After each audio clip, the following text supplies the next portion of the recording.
새벽 예배 오신 여러분 주님 이름으로 축복합니다. 찬송가 370장 주 안에 있는 나에게 찬양하겠습니다.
오늘 말씀은 빌립보서 4장 1절에서 7절까지 보겠습니다.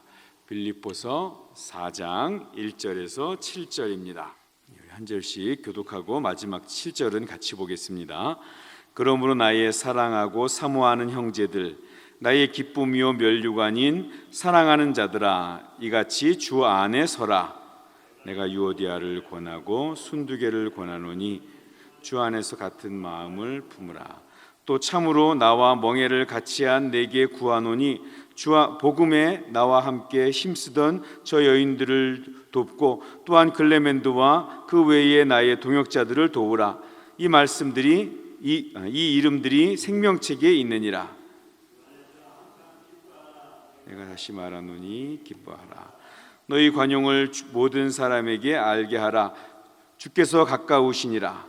아무것도 염려하지 말고 주가 간구로 너희 구할 것을 감사함으로 하나님께 아뢰라. 같이 봅니다. 그리하면 모든 지각에 뛰어난 하나님의 평강이 그 예수 그리스도 예수 안에서 너희 마음과 생각을 지키시리라. 아멘. 오늘은 주 안에 서라라는 제목으로 같이 말씀을 나누겠습니다. 주 안에서 항상 기뻐하라. 내가 다시 말하노니 기뻐하라. 이 5절 말씀은 데살로니가전서 5장 16절 말씀, 항상 기뻐하라, 쉬지 말고 기도하라, 범사에 감사하라. 자, 이 말씀과 함께 성도들이 우리가 즐겨 암송하는 그러한 구절입니다. 자, 그런데 항상 기뻐하라, 항상 기뻐하라 이 말씀에 우리가 오해하는 부분이 있습니다. 자, 그 내용은 이것입니다. 자, 항상 기뻐하라, 자, 이게 하나님의 명령이고 그리스도 예수 안에서 우리를 향하신 하나님의 뜻이라고 우리 이야기합니다. 그러니까 어떤 일이 있어도 항상 기뻐하라. 상황이 안 돼도 기뻐하라. 기뻐하면 하나님께서 그 기뻐한 것대로 채워주실 것이다. 이런 식으로 우리가 이해하기 쉽습니다. 그런데 사실 그것은 성경에서 말하려고 하는 부분이 그런 의미가 아닙니다. 이 기뻐하라는 말씀, 이 기뻐하라는 말씀 앞 명령에 대해서 올바른 순종이 아니고 우리가 오해해가지고 무슨 마인드 컨트롤처럼 자기 최면처럼 무슨 마약처럼 무조건 기뻐하라는 것은 성경적이지 않습니다. 마치 상처에서 피가 흐르는데 거기에 마취제 뿌려놓고서는 잠시 통증을 잃고 그리고 마치 다 나았으니까 집에 가십시오 하는 것과 마찬가지인 그러한 모습입니다. 그건 올바른 신앙적인 태도가 아니죠. 예를 들면 항상 기뻐하라고 해서 우리가 초상집에 가서도 기뻐할 수는 없는 거죠. 병원에 가서도 계속 기뻐하고 있을 수만 없습니다. 우리 예수님도 때로는 울기도 하시고 또 화도 내셨습니다. 그러므로 성경이 우리에게 항상 기뻐하라라고 말한다는 것은 이것은 마치 성도가 기계적으로 자기의 감정을 숨기라는 그러한 말이 아닙니다. 하나님께서 우리에게 염려하지 말고 기뻐하라고 하신 것은 우리가 그것을 누릴 수 있는 그런 신분과 그러한 위치가 있기 때문에 그렇게 말씀하신 것입니다. 성도인 우리가 하나님의 자녀라고 하는 그러한 실제 우리의 위치, 우리의 신분, 바로 그것 때문에 우리가 기뻐할 수 있는 거고 염려하지 말라고 그렇게 이야기하는 것입니다. 오늘 본문에서 그러니까 우리가 주목해야 할 부분은 기뻐하라가 아닙니다. 염려하지 말라는 말이 아닙니다. 우리가 주목해야 될 것은 따로 있죠. 오늘 본문을 자세히 보면 계속 반복되는 말이 있습니다. 그것은 주 안에서입니다. 주 안에서. 1절을 보니까 주 안에 서라 이렇게 말하고요. 2절에는 주 안에서 같은 마음을 품으라. 4절에는 주 안에서 항상 기뻐하라. 7절에는 주 안은 아니지만 그리스도 예수 안에서 너희 마음과 생각을 지키시리라. 이런 말씀들이 자꾸 나오고 있죠. 그러니까 바울이 염려하지 말아라, 항상 기뻐해라 라고 말할 때 바울이 정말 하고 싶은 말씀은 뭐냐면 주 안에서입니다. 주 안에서. 빌립보 교인들아, 너희들이 주 안에 있는 하나님의 자녀라는 사실을 잊지 말아라, 이거예요. 이게 바울이 강조하려고 하는 내용입니다. 성도가 항상 기뻐할 수 있는 이유는 이제 좀 있으면 따뜻한 봄날이 오기 때문에 한 그런 세상적인 희망, 그것 때문이 아닙니다. 지금 비록 슬프지만 쨍하고 해 뜰 날 올 거니까 지금 웃어라, 지금 미리 기뻐해라, 억지로라도 웃어보자. 복이 와서 웃는 게 아니라 웃으면 복이 온다. 그러니까 아파도 웃고, 남편이 직장에서 잘려도 웃고, 애가 어려움을 당해도 웃어보자. 이건 성경적인 행복이 아닙니다. 이건 세상 사람들이 말하는 자기 최면입니다. 우리가 기뻐할 수 있는 것은 내가 주 안에 있기 때문인 것입니다. 결코 취소되지 않는, 결코 돌이킬 수 없는 우리의 위치, 세상의 그 어떤 힘과 세상의 권력으로도 끌어내릴 수 없는 나의 위치, 그리스도 예수 안, 이게 우리의 기쁨과 우리의 평강의 비결입니다. 아무리 악몽 같은 그러한 고통과 염려와 근심과 실패가 나를 덮친다고 할지라도 우리는 주 안에 있는 사람입니다.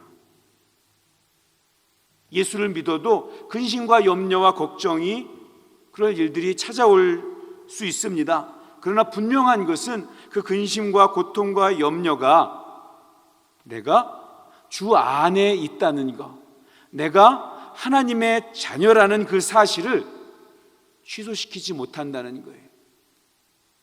높음이나 기쁨이나 권세나 세상의 그 어떤 것도 그리스도 예수 안에 있는 하나님의 사랑에서 끊을 수 없느니라. 로마서 8장에서 우리에게 주는 그 하나님의 능력의 말씀이잖아요. 우리가 방금 부른 찬양, 주 안에 있는 나에게, 1절 가사가 이렇죠. 주 안에 있는 나에게 딴 근심 있으랴. 십자가 밑에 나아가 내 짐을 풀었네. 주님을 찬송하면서 할렐루야 할렐루야, 내 갈 길 멀고 험해도 나 주님만 따라가리. 그렇습니다. 근심이 있죠. 무거운 짐이 있습니다. 두려움이 있고 한숨도 있습니다. 하지만 우리는 주 안에 있는 하나님의 자녀니까, 그러니까 십자가 밑에 우리의 근심, 걱정, 무거운 짐 다 풀어놓을 수 있습니다. 내 갈 길 멀고 험해도 우리는 주님을 따라가는, 주님과 동행하는 주님의 자녀들입니다. 성도들은 시련과 실패로 넘어져도 주 안입니다. 아무리 험한 일을 많이 겪고 사람들에게 무시를 당해도 하나님의 자녀입니다. 이것이 여러분, 이것으로 우리가 기뻐해야 할 이유로 충분하지 않습니까? 이것이 우리가 기도할 수 있는 충분한 근거입니다. 수많은 문제들이 우리를 염려하게 만들고 우리의 믿음이 약해지게 만듭니다. 그럴 때도 우리가 반드시 기억해야 될 것, 하나님께서는 독생자 예수님을 내어주기까지 우리를 사랑하셨고, 그리고 우리는 항상 그 한량없는 은혜 안에 있습니다.